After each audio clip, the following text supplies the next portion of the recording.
All right, everybody, welcome to a very special BO Boys. I'm Clayton. Yeah, I'm Pat. Clayton, this is an emergency episode. We already have recorded what is the new episode of BO Boys, but that is old news. Who cares? Because we have an emergency. Scream 7 trailer dropped today. So, of course, we had to get on air, and we couldn't do it alone. We had to bring in our chief Scream correspondent. She is a canonical Ghostface. The one and only Chelsea White is on the BO Boys. Chelsea, welcome back to the show. Oh, thank you guys. It feels so good to be back. This is incredible. So just to catch everyone up on your bona fides, you are, of course, longtime writer, producer, the show Girl Code, Guy Code. You're the reason that Andrew Schultz exists. We could blame that on Chelsea White. No, I don't want to get doxxed. We don't have to attach that to my name forever. It's one of your bona fides. And of course, it's in the show notes now. It's in the show notes, links, doxing, everything's in the show notes. And of course, from there, you went on to be a leading force, a co-creator, executive producer of the Drew Barrymore show, which of course had no controversy at all attached to it at any point in its run. And it was none whatsoever. Also, not co-creator, just to be clear, but co-head writer. Co-head writer. And on that show, you did portray Ghostface in a very special episode, Drew Barrymore. So you are canonically part of the Scream franchise, which means you are canonically part of the View Askew-averse, because as we know, Scream takes place in the Kevin Smith universe. So that's absolutely right. Yes. And with that, what is Jay like? Yeah, is that a former romantic flame, Jay and/or Silent Bob, since you were Ghostface? Right. I mean, technically, I don't know if I want to go on record with exactly how it all played out. I feel like we should save that for our, World Within a World podcast, because I wasn't prepared to talk about my what did you call it? Your bona fide. Yeah, you're in the View Askew-averse. Yeah, the View Askew-averse. I wasn't prepared to talk about the chronology and the inner workings of the View Askew-averse. Okay. But maybe on a future episode. Yeah, that'll be for an emergency podcast when Mallrats 2 finally drop, and you'll come back for that. But we're here to talk about Scream 7, the trailer. So Chelsea, starting with you, we'll go through this frame by frame, of course, but what is just your initial gut feeling as a Scream super fan since day one, seen every movie thousands of times? You saw Scream 7, the trailer. How are you feeling? Are you okay? I feel simultaneously the most upset I've ever been and also the most excited. It's very confusing. It's very complicated. It's, I haven't felt this sort of duality of battling emotions since I was faced with the choice of, whether or not to support the Backstreet Boys at the Sphere as an NSYNC fan. That was not the best I could have done. I should have had a better ending prepared for that, but I was workshopping it at the moment. Is NSYNC Backstreet like your core audience? Oh yeah. Wanna-Be-O boys, Wanna-Be-O girls, Wanna-Be-O Backstreet people. Yeah. Okay. I'll think of a better joke ending to that and you can snip it in later. But yeah, I feel just overwhelmed and conflicted. How about you guys? I mean, Clayton, you're the resident Scream super fan of the BO Boys. I, of course, love the series, but you came a little bit later to it, though. I mean, I've seen them all when they came out. I've seen each one. But here's the thing: I hate Scream 3. I think that's a terrible movie, and of course, that is not the consensus amongst the other two people here. So the true Scream fans. So Clayton, as a true Scream fan, I sent you guys the poster on our thread, which is titled Scream 7. That is our thread. I sent you guys a poster, and Clayton, then you immediately, or was it Chelsea? No, it was Chelsea, because I was Chelsea at work. Dropped the trailer. Please, credit where credit is due. Yeah, I've given you lots of credit. You created Andrew Schultz, and you dropped the trailer in our thread. So that you can say you co-created. Yeah, co-created. Along with Andrew Schultz. No! You co-created him and his career. Yeah, go back. Girl Code, Guy Code. It's on Paramount Plus, of course. Something that why order that? So Clayton, Scream 7 trailer dropped. What was your initial reaction when you finally were able to watch it on your lunch break? Well, so yeah, as a working man, I had to wait, which was tough. I was given, the advice by Chelsea to quit so I could watch this trailer, and I did really think about it. I almost stormed out. I almost did the, Jerry Maguire, who's coming with me. A true fan would have, just to be clear. Thank you. So we know what the tiers are. Chelsea's at the top. Mm-hmm. I'm very close second. Pat is very, very low at the bottom because he sent a poster when there was a trailer out. So we'll just say that. Okay. So that's how tapped in this guy is. All right. I think that, my initial text when not watching it is that I don't think they're going to give a lot away. And I don't think they did. I do think that this is just a very small snippet of what the movie is, because we didn't see any of the ghost faces that from the past that were, recast in this movie. We did hear Stu's voice at the very end, if you caught that. We heard Dewey's voice in the middle. So there is some Stu in this, but could be AI. They didn't show any AI situation. That I think is going to be the crux of this plot. And they did not show any of that. So I don't think this is going to be indicative of what the movie is actually like. See, I forget what I said in our chat, or if I even weighed in, but marinating on it more and watching it on an infinite loop between when we texted and when we're recording this, I feel like we saw the whole goddamn movie in that trailer. I kind of feel like it gave everything away. So I'm curious, Clayton, about where you're formulating this opinion. I mean, true that, yes, we didn't see the other people we heard that were announced as being cast, right? All the past Ghostfaces, the Scott Foley of it all, the Stu Macher of it all. But I feel like other than that, what didn't we see? We saw like practically the whole opening scene, what I would presume is the opening scene, right? And then we get that it's, Sydney and her kid that she named after her dead best friend, and like bada bing, bada boom. Tatum. We haven't seen Joel McHale, who is an we did see Joel McHale twice in the We did see Joel McHale. Yes, Why just have Joel McHale blinders on? Where was Joel McHale? Joel McHale was standing in a policeman's uniform in a scene. So of course, let me explain this to Pat and Chelsea. You already know this. So he's the new Dewey. Joel McHale is now Dewey. He's Mark, who Sydney is married to, not the Mark from 3 that everybody thought he'd be married to. Yet this guy, if we're to take it, is a police officer named Mark. So she has a type, right? Wow. She went from like Ghostface killers to just police officers. Those are her 2 types. Wait, is this not a recasting? This is just a full brand new Mark? As what we know now, this is a different Mark. Wow. And then there's also a scene where Ghostface attacks him. We see that in the trailer as well. So we did see Joel McHale in all his glory. I'm gonna go to the same plugs guy as Joel McHale. That is what I want to do when I have enough money, is go to Joel McHale's plugs guy. Yeah, because his hair looks impeccable. Yeah. Some good plugs. Wait, Clayton, do we know that this is a different Mark? Wasn't it? Is it only because, and hold on, and this is awful because again, as you guys have built me up to be a Scream expert and a canonical Ghostface, but Scream 3 is our favorite, but right, exactly. But Mark in Scream 3 is what's his fucking face? Patrick Dempsey. McDreamy, yeah.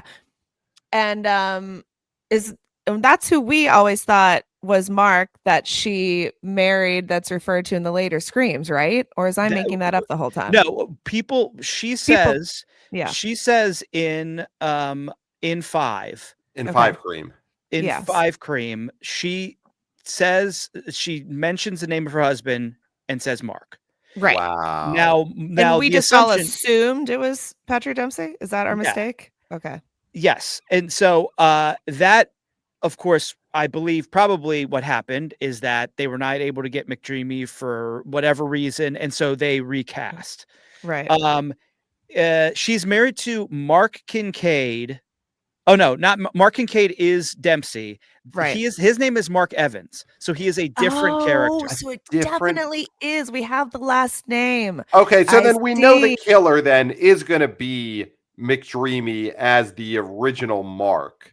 Yeah. Because I like it. of course he's going to want to kill Sydney when she leaves him to marry a different guy named Mark.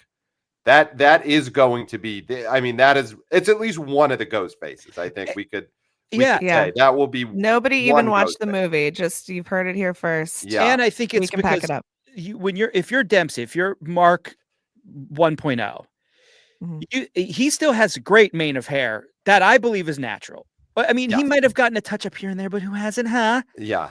He didn't go to Turkey like Joel McHale. Joel McHale went to Turkey. We know that. For sure. Yeah, it's all AstroTurf up there. I think Mark has, Patrick Dempsey, as the original Mark, has most of his original hair, I'll say. And so, of course, you're going to be upset that you would leave, that someone would leave you for someone like that. Yeah. That, I think, is enough to start killing everybody. Yeah. So, something in this trailer that we have to talk about. The twins are back. The twins from, of course, the cast that I think we all will say now, we really liked the cast that started in 5 Cream, the new kids. Of course, Jenna Ortega, not brought back, or she left. She left after Melissa Barrera was booted by Spyglass for reasons that it shouldn't have happened. She shouldn't have been booted. She got booted. Jenna left. The twins are back.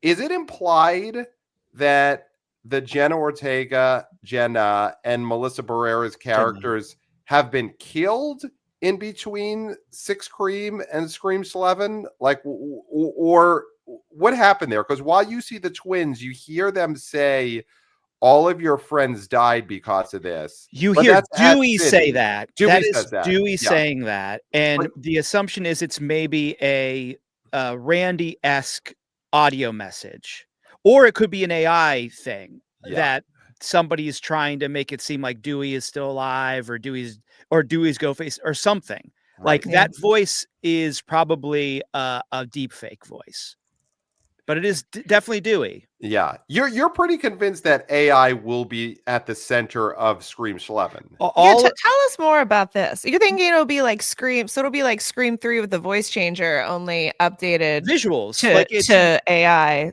now. The whole thing with Ghostface in this trailer saying, "I'm not hiding anymore." Sydney's going to see video of reveals of these Ghostface after killings taking their masks off, and you see Jill. And you see Stu. Now, whether they're still alive or not, who knows? Whether Stu's still alive. Billy Loomis even. Although I think they showed Billy in the 2 movies. I think maybe Billy won't.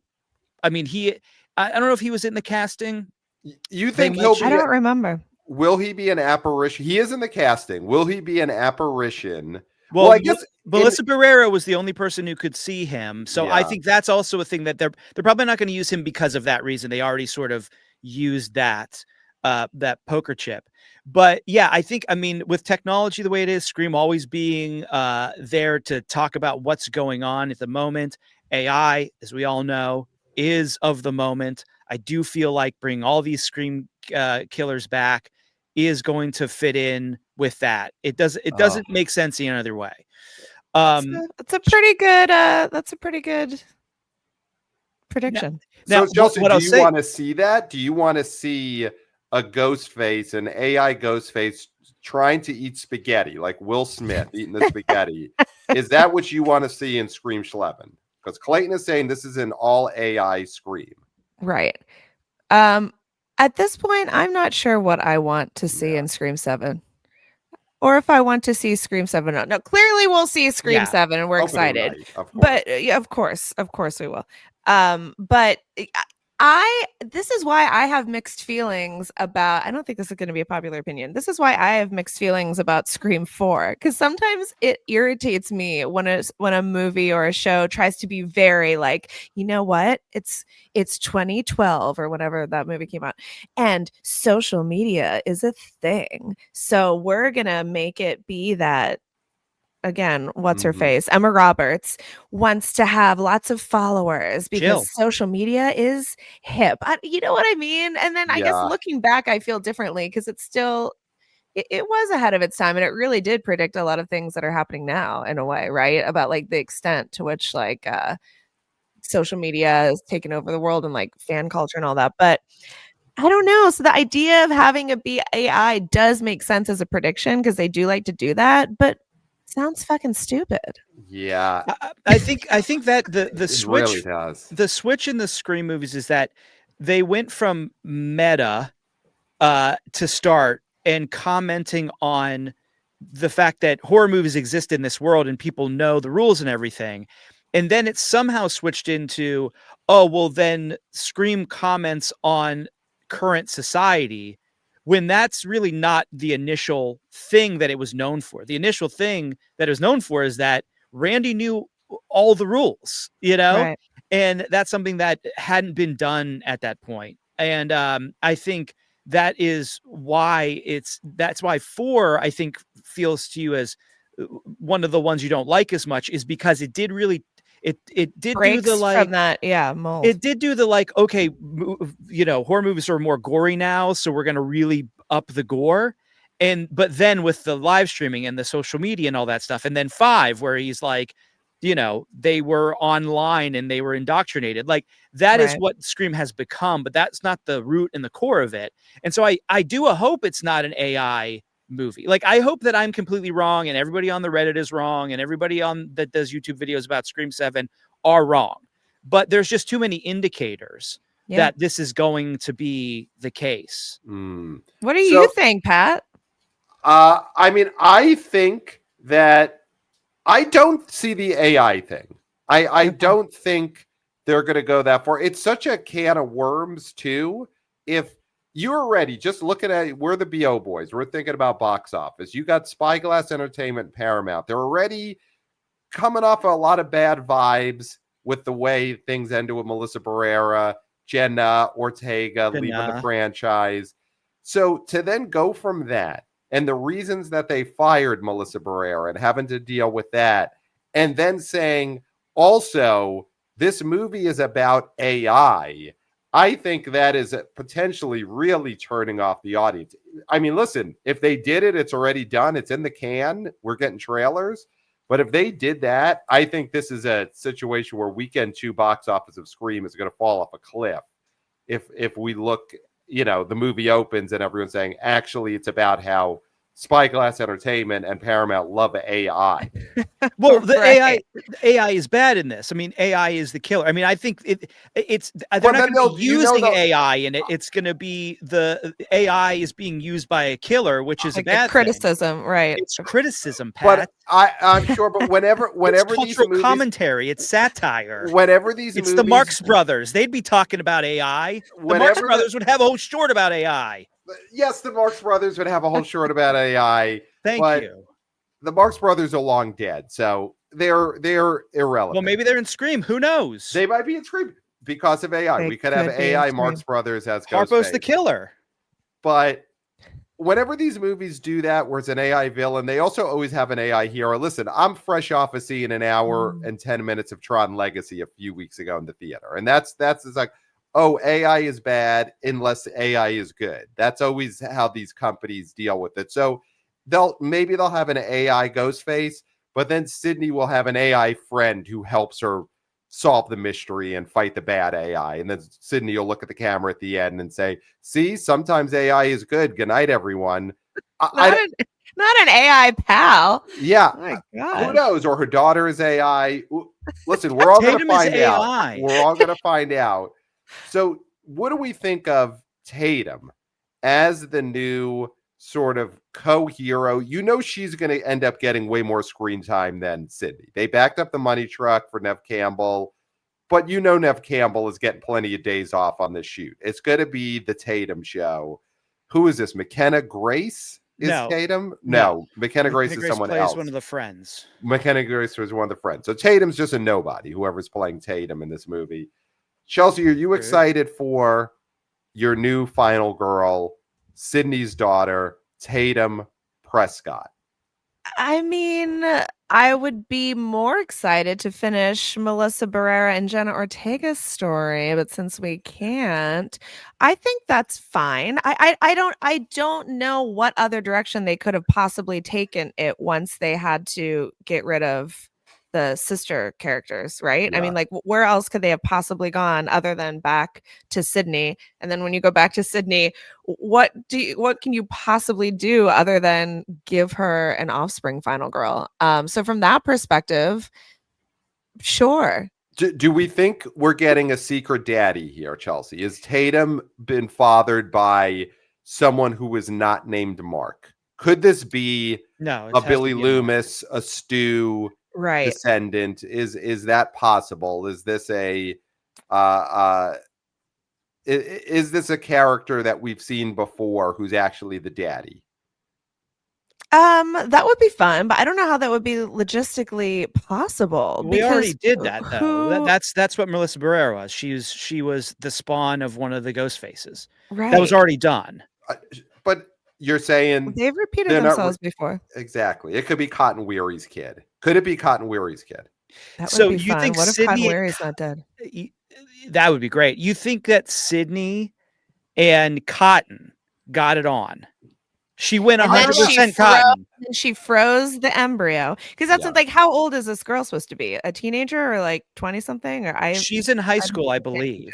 Okay, so she's a teenager. So this would have been, so somebody that she had a baby with, what, like somewhere in between 4 and 5, I guess. Well, the timeline she has a baby in 5, right? The timeline doesn't make sense, because if this child was as old as they're supposed to be in this movie, she would have had a kid during 4, and she does not mention a child. Right. And then we know then she has a kid in 5 because she's pushing one of those strollers when she's running. And so presumably pretty young. I guess that's a good point. So they're wanting us to believe, if the timeline makes sense, that between 5 and 7 was at least 10 years, if not 15 or something years. I mean, we could be in the future, which would really lend credence to Clayton's AI theory. If Scream Schleven is a few years from now and the AI is advanced.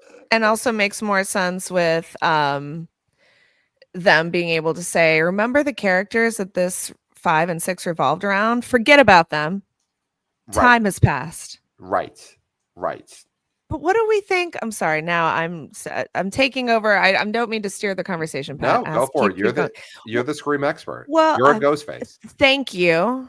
But what do we think? I feel like we touched on this and then we diverged. What do we think they're going to say happened to?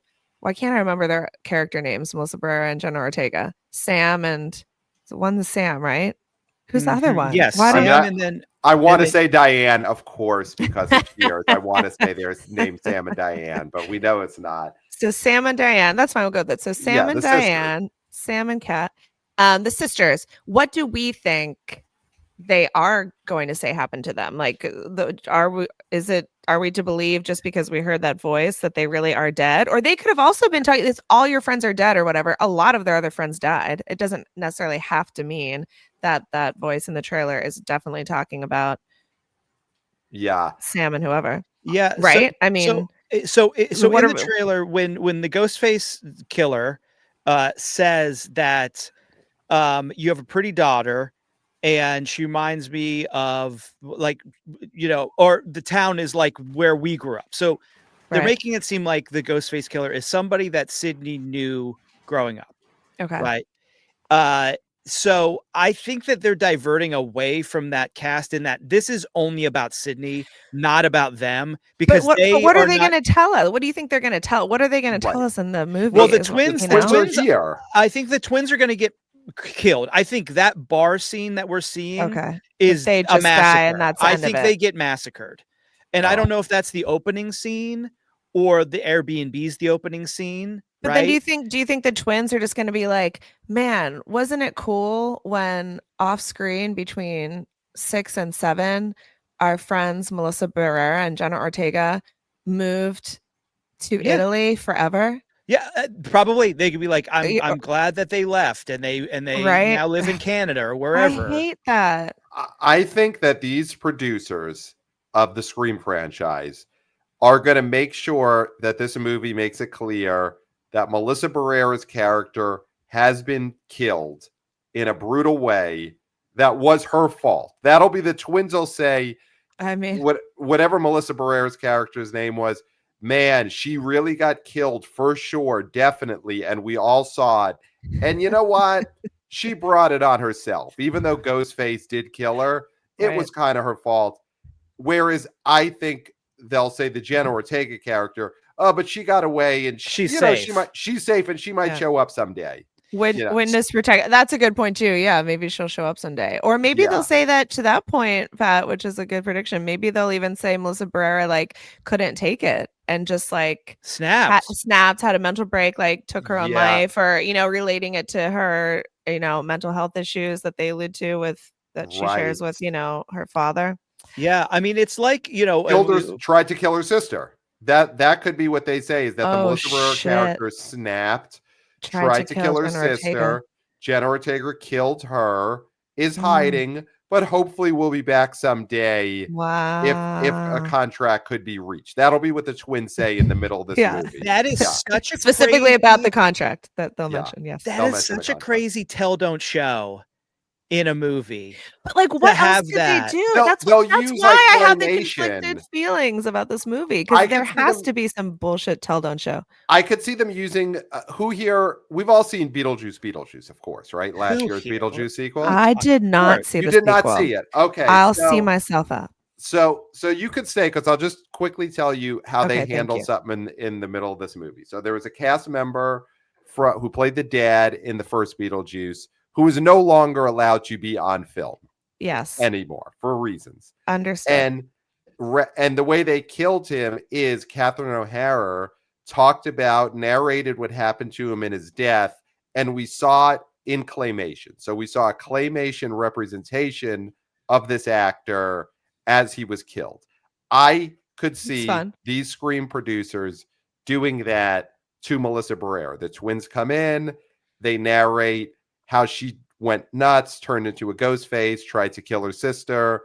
Claymation Jenna Ortega kills Claymation Melissa Barrera, goes away, and that's how they handle it. The first ever this I would watch. Yeah. This I would advocate for an Oscar if they do. I could see that. And listen, you've worked for years and years at Paramount, which is now an awful company, and they used to have a show called Celebrity Deathmatch. I'm sure they still have that leftover clay from the Celebrity Deathmatch days, and Paramount probably just did a claymation. Splash some water on that clay; it'll come back to life. Yep, and that's how they handle. That's my prediction: is there will be a claymation scene. Clayton, you don't seem convinced. You're an AI guy. No, well, don't say that. But I do think that the way that they could handle this, it's very similar to your way, but it's just a different medium. Because again, this is part of the View Askew-averse. So this is being illustrated by Ben Affleck's character from Chasing Amy, because he drew the Blunt Man and Chronic comic. Yeah. And so they're drawing what happened to Melissa and her sister. And Jason Lee's character is inking it, tracing, if you will. And he gets made fun of for tracing. And that's how they tell this story. Because the twins go to a comic convention and they see that somebody did a stab comic that is, and that's the last issue, which is what that happens. And then they go to the bar afterwards, and it's holding a banky. Yeah, and that's when Ghostface shows up. Yeah, I could see that. Okay, pretty probable too. What if the entire Scream? What if they revealed at the end of 7 that the entire Scream franchise was a Bob Newhart dream? Is that too deep of a cut for everybody? So you've got a Silent Bob and a Bob Newhart all in the View Askew. Bob Newhart dreamt it. Yeah, that which listen, was the end of Newhart. which series? Yeah, of Newhart, right? Yeah, It was the the end end of of Newhart. Yeah, Yeah, and Newhart. Yeah, he greatest wakes up. finale ever. I do think that the young teen audience that runs around yelling 6-7, the audience that Paramount is trying to get for this new Scream movie, they would appreciate if the whole movie was a play on the Newhart finale from 1993. That I agree. That would be the way to go. It's it's on trend, as the kids say. So Skibbity. Stu, let's get into it. Is Stu going to be in this movie? Matthew Lillard, he's been opening his yapper a lot. Have you guys seen this, Chelsea? Have you seen Matthew Lillard opening his yapper? He's been yip-yapping. He all over specifically said town. Scream 6 was too violent. He didn't like that Ghostface had a gun. No, I he didn't say it was hear too that. violent. No, I he didn't said hear he didn't that. like the gun. He didn't like the gun. He didn't say it was too violent. He said he didn't like the gun. He just didn't like the idea that Ghostface got a gun. Sorry, I don't want you to have to pay for that. I did not hear him say that. I thought you meant that he was just yapping about the fact that he's in the movie. I feel like he said it before they even, maybe he didn't say that before they announced it, but he's definitely been I think felt like flying close to the sun with just his commentary about his involvement. He's the guy who from day one he said Stu's still alive. Mhm. Yeah. He's always kept that torch burning for Stu. But and then he did say though he has been good about not letting the cat out of the bag as to whether or not him being in this movie means that Stu's alive. Yes, which I think means that he probably is. That's what I'm hoping. But then I also feel like, of course, he has to say that. I mean, could you imagine if he said one way or another definitively? That would be a spoiler. Or, you know what I mean? Because I think part of the reason people might tune in, especially if you are a Scream like casual fan who liked the original ones and have it like Pat, and maybe you tuned in and out, didn't watch, get involved in all the 5 creams and 6 of it all, but then you hear that Matthew Lillard and some of these people are going to be in it, you would be curious. But if you knew like, oh no, he's definitely dead, don't get your hopes up, everybody, it's just an AI Stu, then I would be like, well, then fuck this movie. So I think he can't say one way or the other. I mean, I think Paramount definitely wants people to think Stu is in this movie. That's one of the few cards they have left that matters. Yeah. And that fans have been clamoring for. If Stu is in this movie, I know we're all going into this with half a bad vibe because of what happened with the Scream 6 cast. But if Stu is in this movie and we finally get Stu as the villain, maybe Stu leading a cult, which of course was an unused idea. Always been promised. Does that fix everything? If you get that, Chelsea, if you get Stu as a cult leader, are you fully Jenna who? Melissa Barrera what? Twins and no? Is that your thinking if you get Stu? Honestly, maybe yes. Yeah. I think I'm going yes, Clayton. But if it's an AI Stu, then no. Then emphatically no. Emphatically no. If it is Stu with a piece of old, television glass still stuck forever in his face, like he couldn't take that. It's one of those things like if he takes out this one piece of glass from the TV, he dies. It's like the Happy Gilmore. Yes, with the nail. It is, with the nail. Isn't it a nail? Yeah. Oh yeah. And like also that. His son in Happy Gilmore 2 had the same thing because that's right. Exactly. That's what movies have to be. So I hope Scream 7 is better than Happy Gilmore 2. I never finished it, sadly. This is reminding me that I tried to watch it on a plane and fell asleep. Oh, it's really storming outside. It almost looks like hail or something. Oh yeah. Everyone stay inside. It's the end of times. It's a real Scream trailer watching day. It really, really is. I'm just gonna keep watching it on a loop. Guys, I don't know. I think to speaking of loops, to close the loop on the Stu of it all, I'm expecting to be disappointed. So I'm expecting it just to be AI or like a flashback or some sort of cop out. But if it were actually Stu and he's alive, whether he's the cult leader or not, but if it just is actually Matthew Lillard playing Stu Macher, living and breathing, that will make anything and everything that happened worth it. Yeah. I agree. We haven't said this name yet, and it's shocking. 30 plus minutes into a emergency Scream trailer episode, we have not said Gale Weathers. Oh, Gale Weathers, our as angel. played by Courtney Cox, is in this movie. She's here. She comes in and says the line, "Let's go unmask this motherfucker." Her famous Gale Weathers line. How excited are we that Gale is back? They almost killed her in 6, right? It was pretty close to a kill. They didn't do it. Are we now glad that she is still alive and is back in Scream 11 reunited with her buddy Sydney, her frenemy Sydney? Yes, absolutely. Unequivocally. I don't think anyone should die ever again. I was furious that Dewey was killed. I think no more legacy characters are allowed to die ever.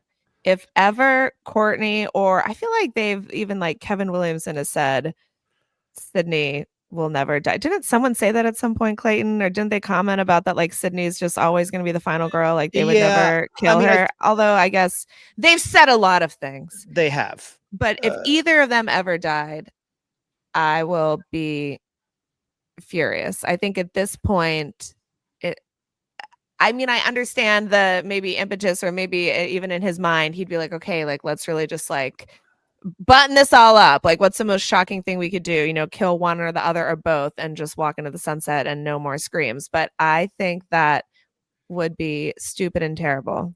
Yeah. And I would leave society. Well, that won't be, society is collapsing, so it won't really be my choice probably, but I will be okay that the collapse of society will coincide with Scream 7 if never Courtney or both die. So if Sydney dies, you're moving out to that remote house that Sydney moved to in 3. Yes. Where she's just remotely, and I'm working for a societal collapse crisis hotline. I'm working for a crisis hotline of people victimized by Scream 7. By Scream 7. Is that the one with the screen door, right? Isn't that the ending of one of the screams? And she keeps the door open because she's no longer scared, because she's got Mark with her, and then something happened after that. Who knows? Where is this guy? Where is this guy? What's he doing?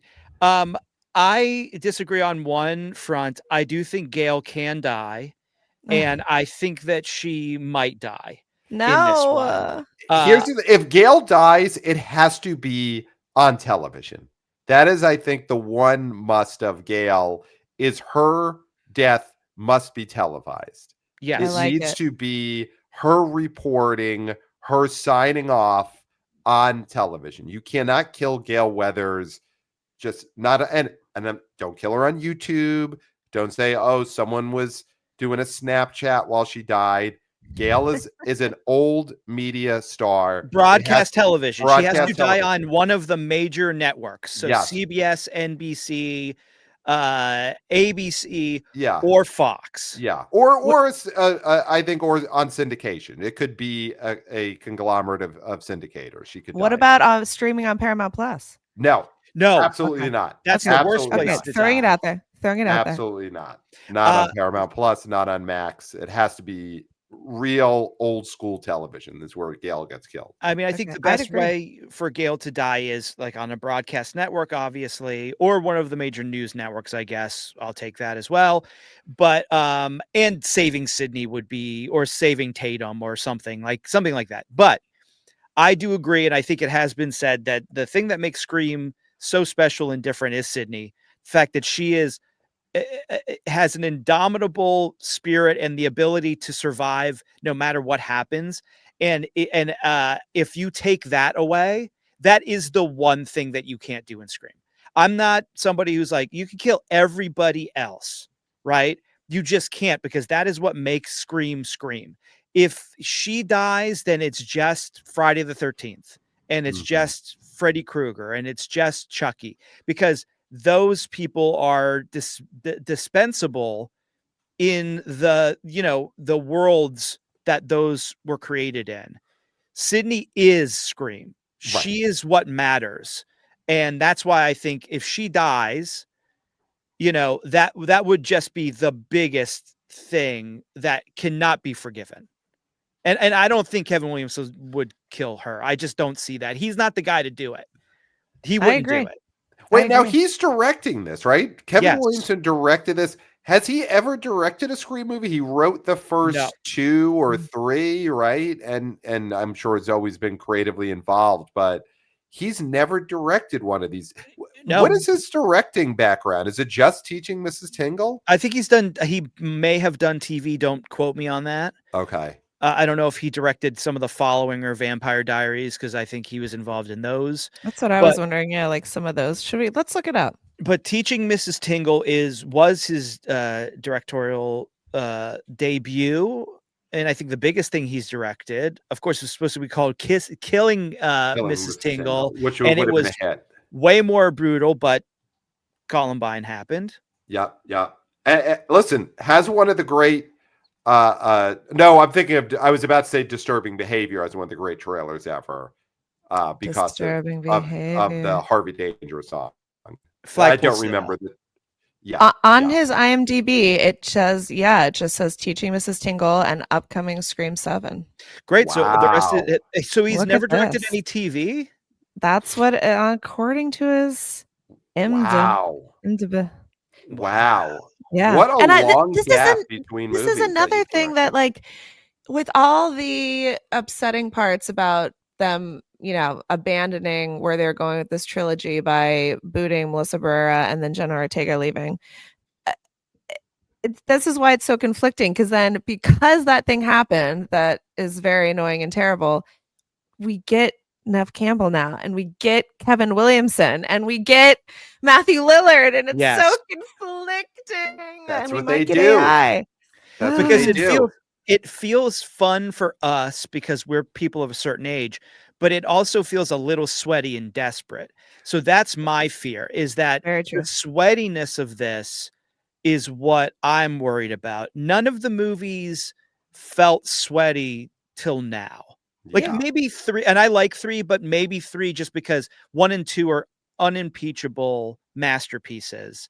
And 3 was another movie that was curtailed by Columbine and stuff like that. They weren't able to go as hard as they wanted to, and they still were able to make another near masterpiece. And then 4, I think, was just like Wes is back and he's doing his thing. And 5 and 6, they were able to reinvigorate a franchise. This is the one that feels sweaty, and like even the filmmakers are like, what do people want and what are we doing? Yeah. I mean, 6 is the biggest domestic grosser, not adjusted for inflation. We don't do that here on the BO Boys, of the franchise. It made 108 million domestic. Scream, the original Scream 1 only got to 103. Scream 2 got to 101. Again, obviously inflation, those would be a lot bigger. This franchise coming out of 6 was as healthy as it gets. Yes. But, especially with people seeing movies less now than, right? Yeah. I mean, it is a healthy franchise, but that's because young people actually gave an S about that cast, about Jenna Ortega. This comes out in February. The demo that we're in is excited for Sydney's back. Is Stu going to be the killer? But if you're running around screaming 6-7, you're just gonna. Do you think that you care about this now that Jenna's not there? Now that Melissa Barrera has been booted by Spyglass? That's true. They don't. You're right. And Pat, you hit on it. I mean, why is this movie not been rebranded as 6-7? Scream 6-7. Like, the kids will know. It was right there. It's right there right now. So, but who knows? In when this movie comes out in February, will it still be 6-7? You have to sort of take that chance that people are still going to be saying it. But this is a perfect time to rebrand. Just throw a 6 on that poster. Throw a 6 on the trailer. Yep. I mean, use AI to do it if you want to, because Paramount has no problems with exploiting people and things. So yeah, I mean, that's the thing, is like, if you want the kids, McKenna Grace, no offense, right? She was just in what is the movie, the Colleen Hoover movie? She's in the Colleen Hoover movie, yeah. Regretting You, which ate shit. So it did. So McKenna Grace doesn't really mean anything to anybody at this point. Yeah. So They didn't stumble into a Jenna Ortega like they did with Five Cream. They don't have that in this Scream Schlep and Scream 6-7. They don't have it. Right. But I mean, it's also like, that is just such a lightning in a bottle chancy thing to cast somebody who then becomes super big like totally. that, And there's really not anybody Jenna Ortega, I think, is she's one of one right now. Like there's nobody else in her age range that's A-list the way she is now considered, No, like, I don't even know what other young Carpenter, person. Like if they got Sabrina Carpenter to be in the Scream cast, if this was Sabrina Carpenter playing Sid's daughter, SNL legend Sabrina Carpenter, one of the most important figures in the history of SNL, as we saw her opening the 50th with Paul Simon. Simon. Hold on, how old is this girl? Isn't she like kind of, or she just been around a long time? She's been around a long time. She was in Girl Meets World. Got it, because she started so young. Okay, I mean, she's 26. Yeah, she could play. Getting up there. Am I right? 26. Get up there, but Jenna Ortega. See, Jenna Ortega is 23, so she's still. Yeah. I guess that's sort of the same range. Okay, fair. That's the move that gets you that same demo right back into it. Right. But again, Sabrina Carpenter is not acting in a Scream movie for just a cheese sandwich. She's getting a pretty penny. So it's tough. It's tough. You're right. They lucked into Jenna being such a big star after they cast her. Are we sure that Tatum is not someone well known? I mean, she could be a big TikToker for all we know. I mean, for real, right? Is it Isabel May? Is that who's playing Tatum? Well, if you go on this website called IMDb, Pat, you can go and it'll tell you what the actor is playing. Is that one of your an AI emergency? sites? Oh, sorry. I'm It doing is an emergency Scream 7 trailer podcast. Sorry, I just had to let my husband know why I had a ring light in the middle of the living room. At this point, your husband, who we will not name because anonymity is so important. It's so important. So does he expect every time he walks in, you have a ring light on and you're on some kind of emergency podcast? Today it was Scream 7 trailer. Who knows what it'll be tomorrow? But this is what he walks into his home. He knows what's happening. 100%. He knows it's either going to be emergency Scream podcast related, or I'm just watching one of the various Scream movies alone and sobbing. And pretending to be talking about it to someone who isn't there. Exactly. I'm like, no, honey, I'm leaving a voice note for somebody. He's like, you're talking into your hand. Yeah. So we just saw signed up for. We just saw Deliver Me from Nowhere, the Springsteen movie, and in it, John Landau is always the manager of Bruce Springsteen. He's always talking to everybody only about Bruce, and I feel like, is that something that you do when you come home? You don't ask your husband how his day was. You just go into, I don't know if Stu's AI or if he's going to be real in this movie. And, and your husband's thinking, could you just ask me how I'm doing? Whatever. Exactly. Yeah. But you're just talking at him about Scream characters. Like, why didn't Sydney marry Mark Kincaid? Who is this new Mark? It's just always an ongoing dialogue that he's in my head that then he's stepping into. Yeah. Like what's for dinner? Yeah. And I'm like, whoever smells the gas, he's like, what? Yeah, exactly. See, you're just dropping those lines. Of course, Pat, that's from Scream 3. You wouldn't know that, Pat. You wouldn't know. I have seen it. It's a terrible movie that I do try and block in my mind. Fire. I think one of the last things we have to talk about this trailer. Fire is very important in this trailer. I think in the marketing of it, because the poster I sent you guys, which kicked off this whole emergency situation, that's right. You see the reflection of a burning house in Ghostface knife. Also, now that we think about it, that poster was probably made by Paramount with AI, right? They didn't bring in a graphic designer. They probably used AI for that poster.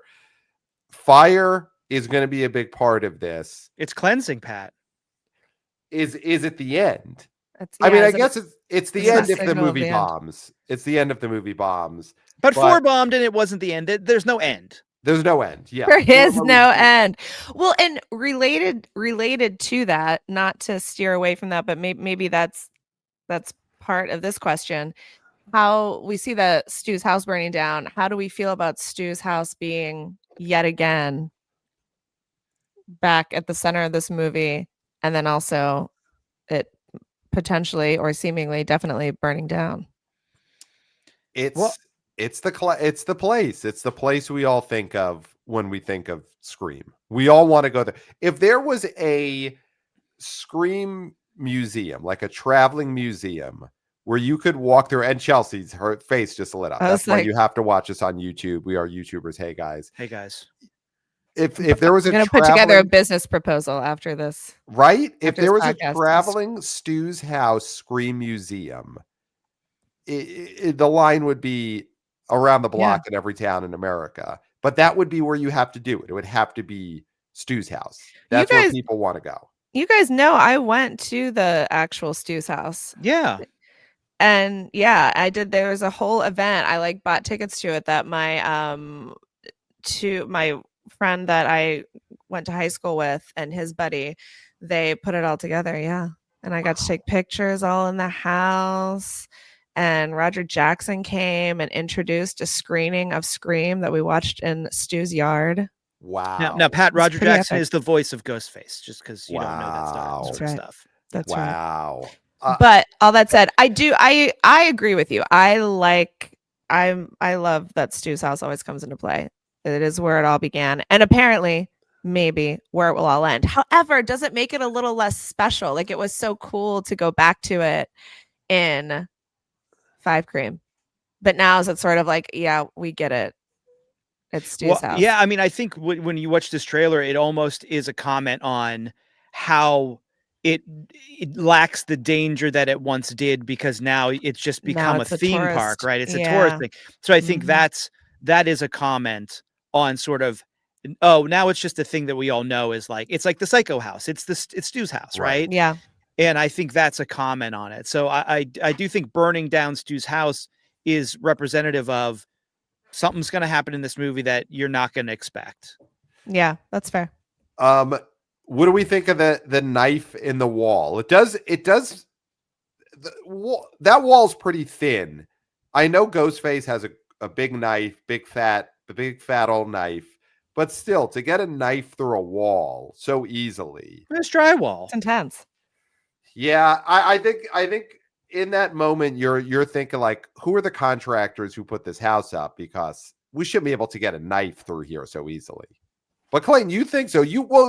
I mean, you guys are both from the sticks. You're both so you guys just had houses with those. I'm used to New York brick, concrete, real solid foundation, solid walls. But I guess you came from like paper houses where you could put a knife, a pencil through a wall. Easily. My mom the walls are made of. My mom used to call us for breakfast. She'd stick a knife through the wall.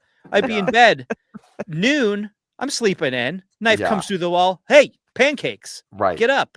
And she knew. That'll wake you up. She knew how to almost get you, but not get you. Yeah, she knows her boy. Yeah. It was a cool scene. I like them hiding in the crawl space. The chases is something that you need more. I mean, it's great chase scenes in Scream movies, and I know that was something that they didn't have in 5 that people were upset about. 6, they tried to do it a little bit more. I mean, if this is a lot of chasing, that's what we love to see in the Scream movies. Yeah, I have nothing else to add. Yeah, paper thin walls, knives.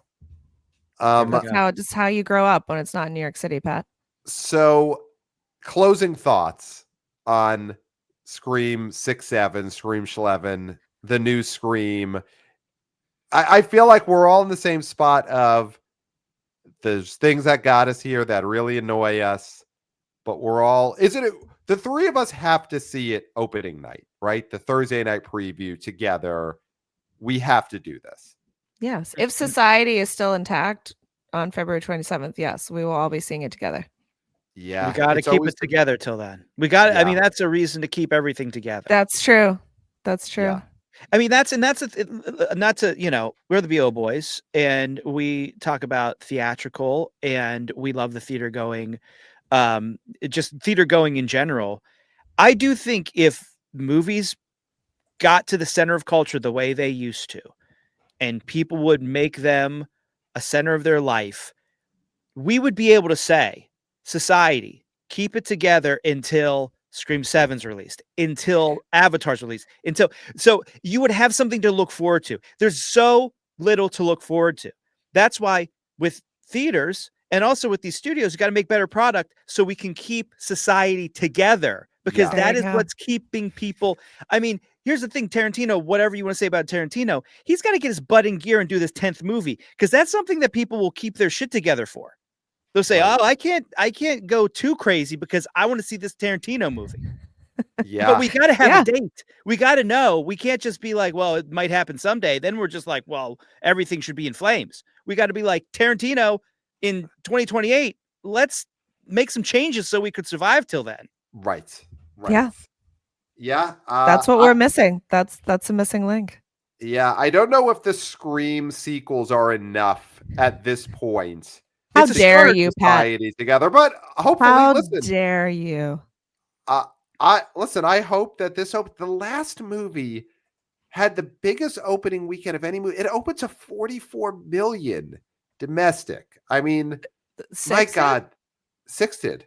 Scream 6 opened to 44 million. These movies, and that was just a couple of years ago, March of 2023. If they had just kept Paramount and Spyglass had just kept things together and kept Melissa Barrera and kept Jenna, we'd be sitting here waiting for a guaranteed $40-50 million opening weekend.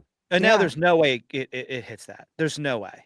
I mean, they'll be lucky if it's 20 something. Oh, well, listen, we'll see. February 27th, end of February. So we do whatever we got to do, the three of us separately for our Valentine's days. We get through that, and then we're all getting together to see Scream 7. I love how you're saying you have to get through Valentine's Day. That's very that's very illuminating of your personal life, which we don't usually get like a window into. Hey, listen, I'm about to go to Chelsea. I don't know if you know this. I'm about to go to Japan. I'm going to take a nap with my wife. I do know about this. I'm so excited. We're going to Japan. Your wife is going to bring me back a cat. That's okay. Not living. I mean, living, if you can work that out in customs, but like some sort of cat related souvenir was my request. Okay. So what about like a Schrodinger's cat where it's a box with maybe a cat in it? Well, there is a cat in it, but you don't know if it's alive or dead. That's right. That's a great gift. You don't know if it's a live cat or a cat statue, and you're never supposed to check. Yeah, you don't ever check. And so really, it's like both and neither at all times. Yep. Mm-hmm. She's bringing me a kimono because I'm going to be a kimono guy. I love that for you. I mean, on air. So when I get back from this trip, do I also get a kimono? Do the BO boys wear kimonos on YouTube because we are YouTubers? Hey guys. Is that sure? Why not? So something to look forward to. So any other final thoughts on Scream 7? Anything else we didn't get to? I'm going to say something. I'm going to make a prediction.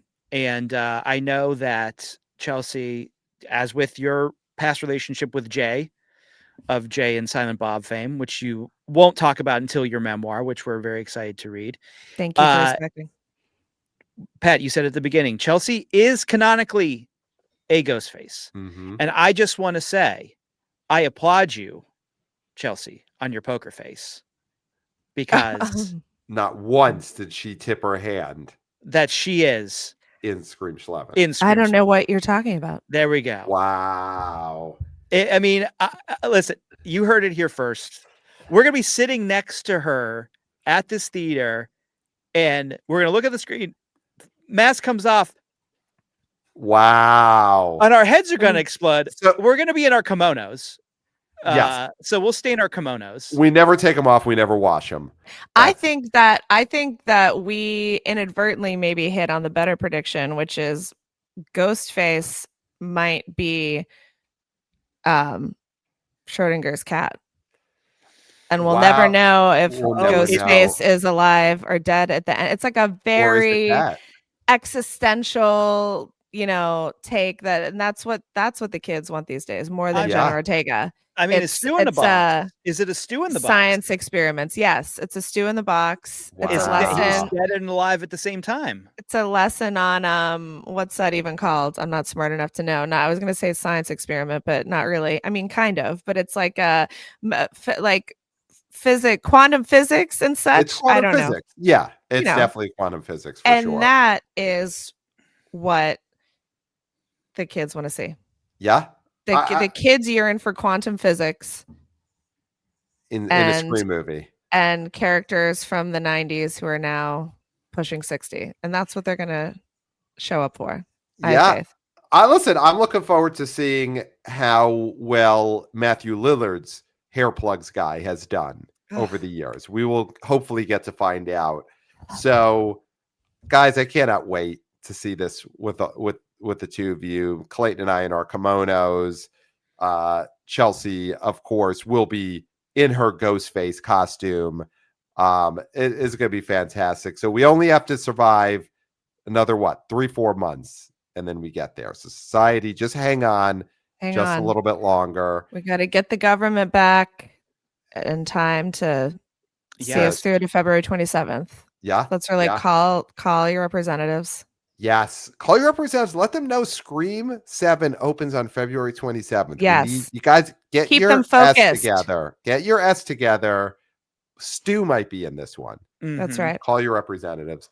So email us, theboboyspodcast@gmail.com. Follow us on social media @theboboyspod. Of course, subscribe to the YouTube channel. We are YouTubers. Hey guys. And Chelsea White, where can the wannabe O boys, wannabe O girls, wannabe O people check out your work? Of course, go back, watch old clips from Guy Code, Girl Code. The woman who created Andrew Schultz is here. And any other places that the fans should be checking out your work. You can follow me. To be clear, I also didn't work on Guy Code, but I did work on Girl Code. I can be found at the Chelsea White on basically anywhere you want to get your social media. I'm not sure what I'm still on. I've deleted several things. You can find me on Instagram and on TikTok. Those are the big ones. And follow me on TikTok, because if I get 1,000 followers, I can go live, and then I can just live stream my stream of consciousness, Scream thoughts. Oh, you can become That's a Scream-fluencer. It's a teaser. That's we right. Need Chelsea to become a Scream-fluencer. I would watch you. I watch a lot of Scream-fluencers. Okay, you've given me a lot to think about. Scream Traveling Museum, Scream-fluencer, Schrodinger's cat.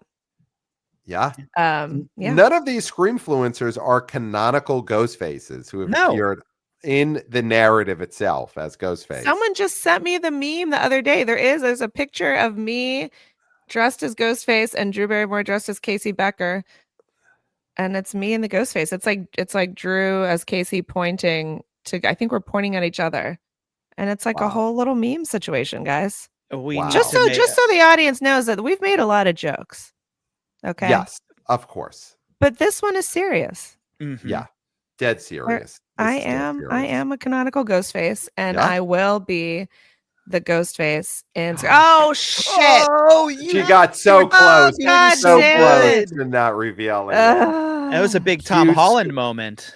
Yeah, huge scoop for us. Love getting that big scoop right at the end. So follow Chelsea White on TikTok. Let's get her to was it 1,000, 10,000 you need to get to? I only need to get to 1,000. I'm at 500 something, and I've never posted once. So maybe if I would post one day in my life, the road to 1,000 begins to put me over the edge.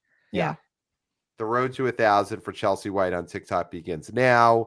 And Clayton, that is all I got. I got nothing left. Pat, I finished. Right. And you've said it all. There's nothing left to be said. All right, so I can leave now. Except for until next time.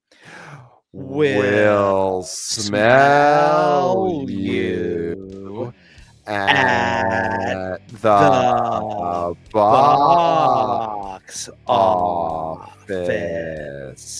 Nailed it.